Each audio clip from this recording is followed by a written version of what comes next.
What's up, everyone? Welcome back to the United Devils YouTube channel. My name is Aryan, and we are back with another small preview slash predicted 11, this time for United's return to the Champions League at Old Trafford against PSG. The return fixture of a very good first leg, if you want to call it that. Obviously, it was United's inaugural fixture this Champions League. They went away to Paris, the nostalgia, everything was back following that magical night in Paris back in 2019, I want to say, or 2018. It was 2018 when it was 2019 when Ole Gunnar Solskjaer took over from Jose Mourinho and progressed in the Champions League by going away to Paris 2-0 down, of course, and coming back with a 3-1 away victory with a very depleted squad. And it was at a point in this season where it felt like it was make it or break it for Solskjaer. It was kind of like his spell at the club has come full circle. Everything started in Paris. That's when he was given the new contract, or the permanent contract, after that game. And we came back to Paris, and the start of the league was poor.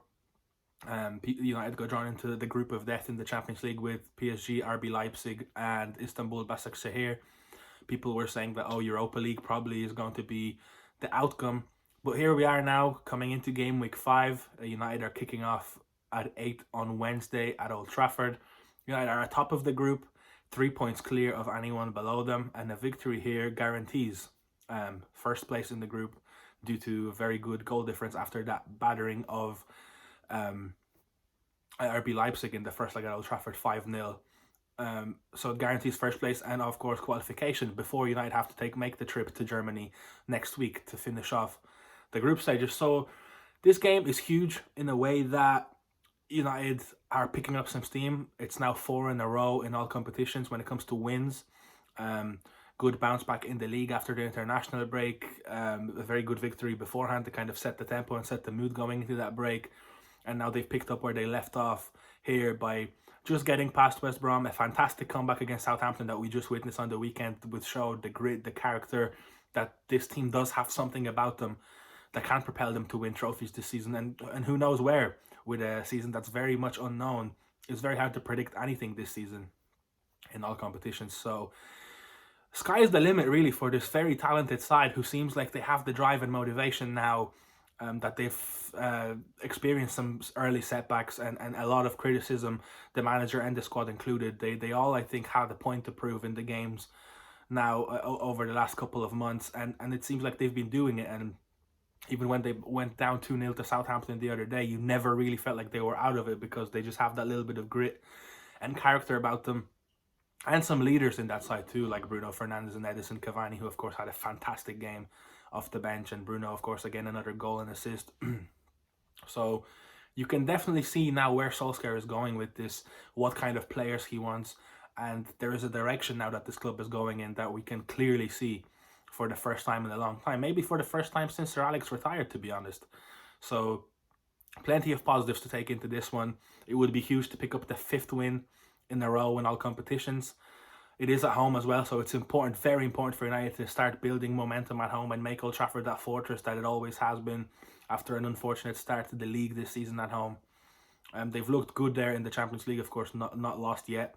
This will be the final home game of the group stage, and a perfect opportunity to beat Paris twice, the last year's finalists, and kind of prove a point and make a statement and send out shockwaves to the whole of the Champions League that they're not playing around and they are capable of beating pretty much anybody on their day. And the way United approached that away game in Paris was, I thought, brilliant. They switched formations, of course, into that 5-3-2 or 3-5-2, if you want to call it that, or maybe even a 3-4-1-2.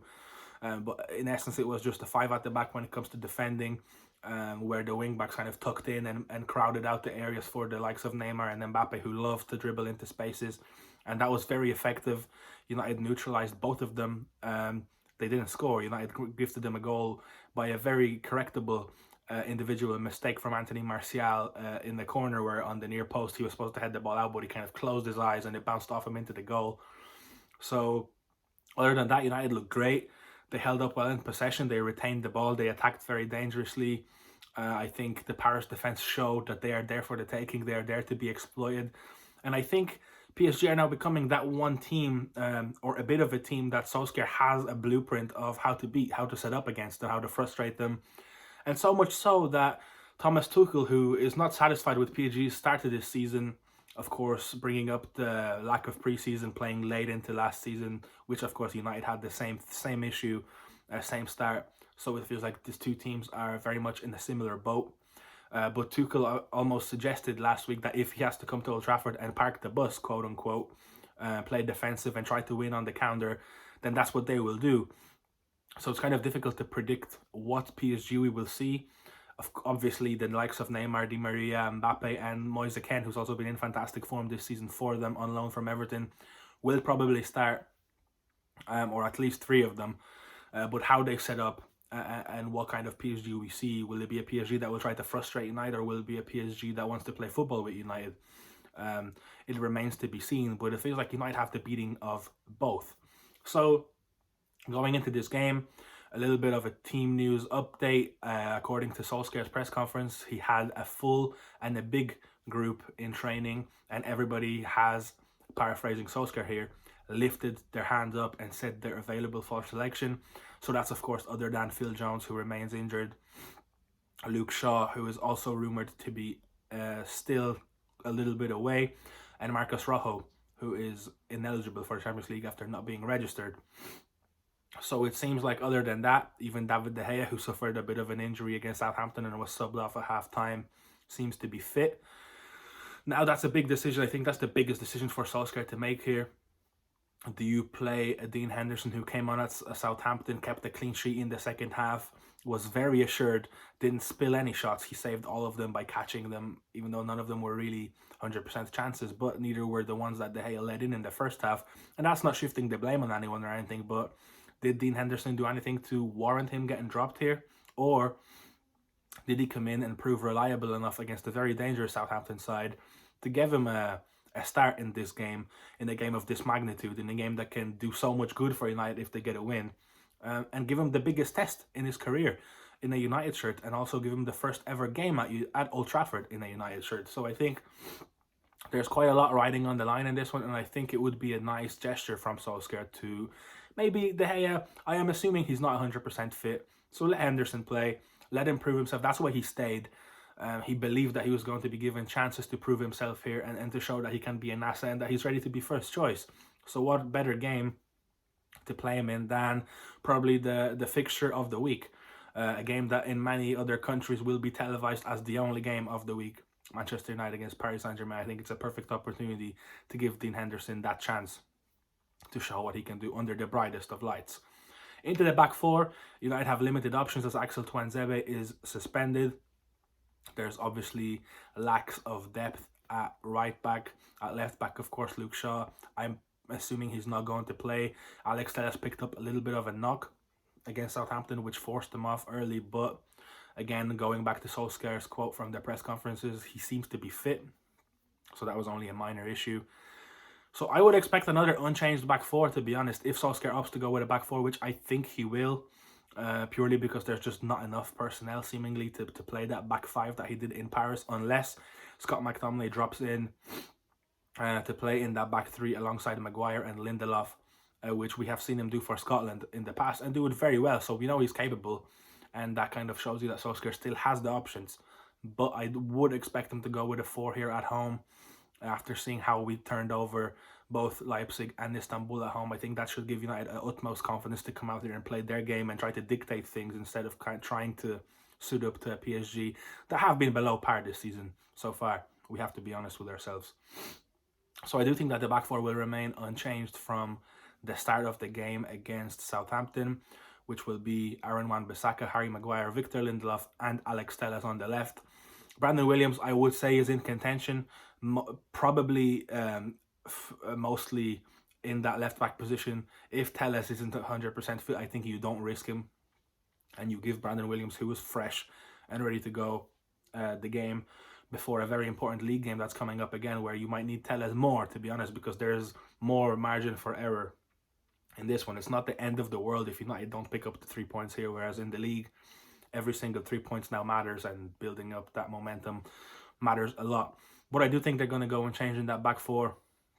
They've looked very good together. Tellez obviously offers something different going forward, and he's always available as well and keen at crossing as well. So I think it wouldn't shock me to see that back four unchanged. In midfield is going to be an interesting one. It's. I think this is one of those games where maybe a diamond will be good, particularly if Marco Verratti can play, who we know how he can affect midfield. But I think defending width will be very important in this game as well.